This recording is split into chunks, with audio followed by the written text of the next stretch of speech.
নমস্কার, আমি Alok Dutta easy learning কম্পিউটারের পক্ষ থেকে আপনাদের সকলকে স্বাগত জানাচ্ছি।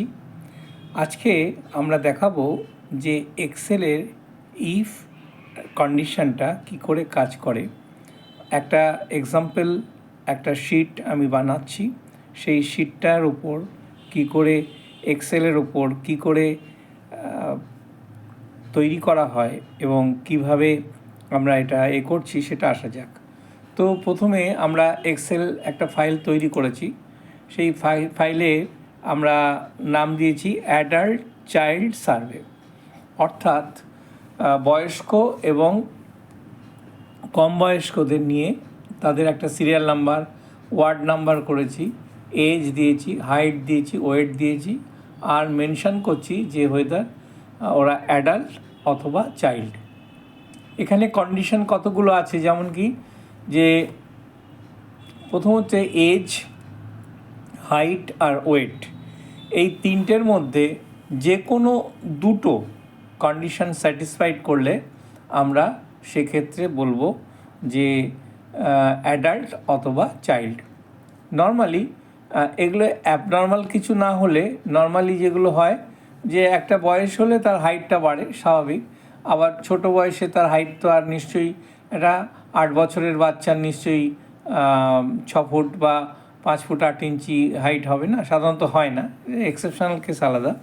কিন্তু নর্মালি আমরা এটা দেখাচ্ছি, যেমন এখানে দিয়েছি একটা ওয়ার্ড নাম্বার দিয়েছি, যে সেই ওয়ার্ডের কিছু একে নিয়ে একটা সার্ভে হচ্ছে, সেই অ্যাডাল্ট এবং চাইল্ড সার্ভে। এখানে একটা মেনশন করছি যে অ্যাডাল্ট অথবা চাইল্ড। এটা করার জন্য আমরা এতে সে লিখলাম, তারপরে ওটাকে ফন্টটাকে একটু বাড়ালাম, বাড়িয়ে এটাকে বোল্ড করলাম, বোল্ড করে যে কোনো একটা ফন্ট নিলাম, এখানে অ্যালিগ্রা একটা ফন্ট নিলাম।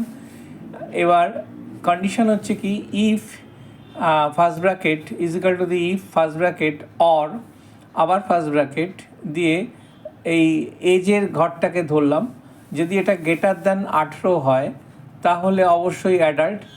আর এই যেটা হাইটটা ধরলাম, এটা হচ্ছে এখানে কলাম হচ্ছে G9, আর 4.9 যদি অ্যাবাভ 4.9-এর ওপর হাইট হয় তাহলে এটা কিন্তু ফিটে হচ্ছে।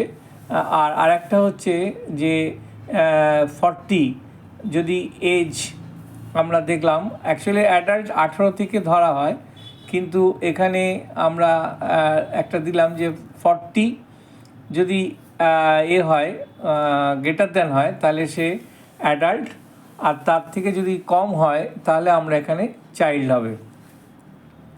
তো এজটা এখানে 40 ধরেছি, অ্যাডাল্ট অ্যাকচুয়ালি 18 বছর বয়সী হয়, কিন্তু আমি এটা জাস্ট দেখানোর জন্য বলছি।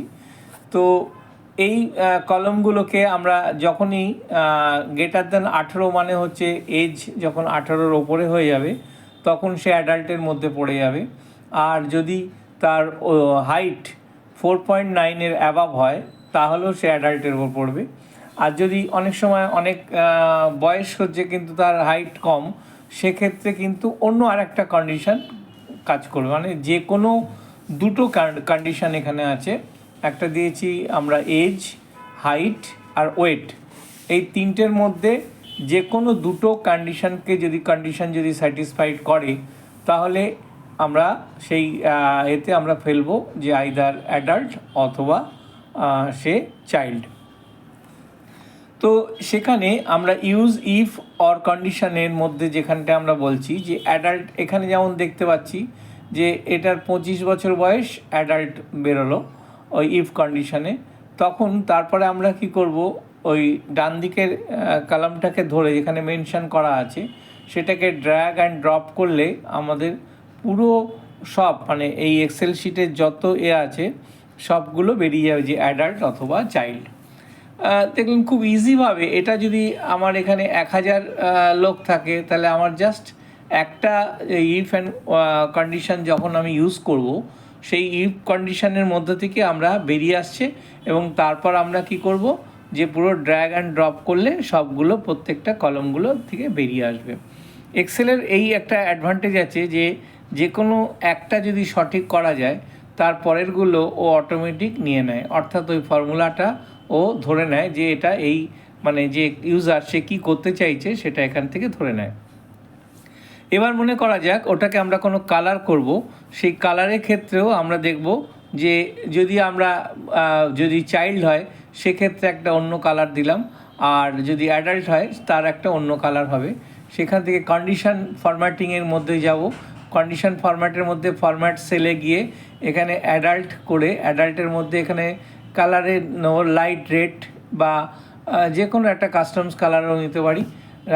এখানে একটা ব্লুটা নিচ্ছি, ব্লুটা নিয়ে এটাকে যেই আমি অ্যাডাল্টের ঘরে ওকে করব, আর যদি চাইল্ডের ঘরে করি তাহলে দেখব যে মাত্র ওই দুটো বা তিনটে যে কটা চাইল্ড বেরোচ্ছে সেই চাইল্ডই থাকবে।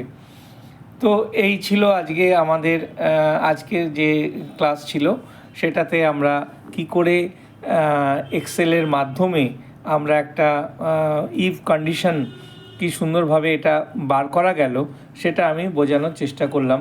তো এই ফরম্যাটটা যদি ভালো লাগে তাহলে অবশ্যই লাইক করবেন, শেয়ার করবেন, আর সাবস্ক্রাইব করা না থাকলে সাবস্ক্রাইব করে থাকবেন। ভালো থাকবেন, সুস্থ থাকবেন।